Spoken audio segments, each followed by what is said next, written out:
I'm at this truck stop in some town. I forget what town, Brookville or something. I'm in Pennsylvania, but I made it to a TA truck stop. Funny thing is, I think I've been stuck here before. I remember this basement area.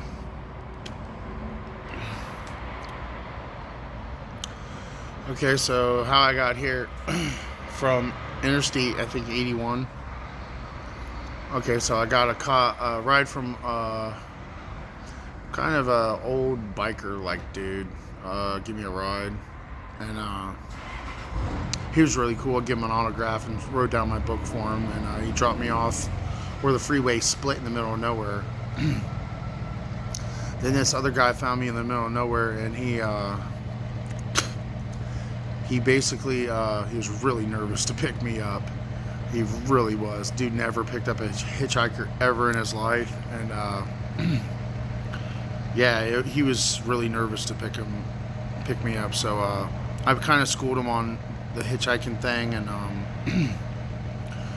I told him if he wants to know a lot more of how to pick up somebody safely and how to do things on the road, since he doesn't know much, to get the Diary of a Drifter would teach him a great deal that he doesn't know.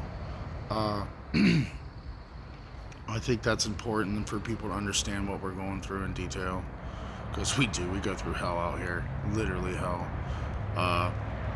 But it's fun. I mean, I have a awesome view at this truck stop, so I'll be camping looking at that. But you know, you gotta stay positive doing this, and it's hard to do.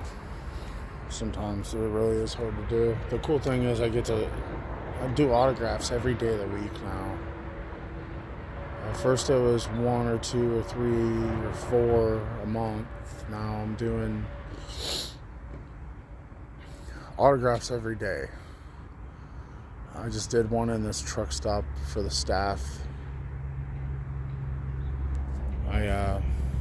It's really cool. The people that pick me up hitchhiking, when they find out who I am and who they picked up, they want an autograph, and it's really cool to give them, an autograph and tell them my story. And I think the most amazing thing is people are reading my book.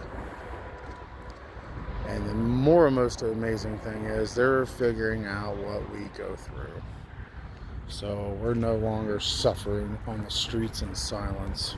I thought that was extremely important, because everyone knows somewhat about homeless life, but they had no idea what a drifter goes through. Absolutely no clue. The last ride was weary. He even told me, I was really nervous to pick you up. I almost grabbed my gun out the back. I figured when I saw you, you're probably cool, so I didn't. I'm like, yeah, you don't need a gun, dude. I'm just a hippie, man. I'm trying to get to Pittsburgh, dude, to go see a really good friend of mine. And basically that's what I told him. And he was like, oh, that's cool, man. And you seem cool, and I'll give you a ride as far as I can go. And I thought that was awesome. The dude really did save me one hell of a walk.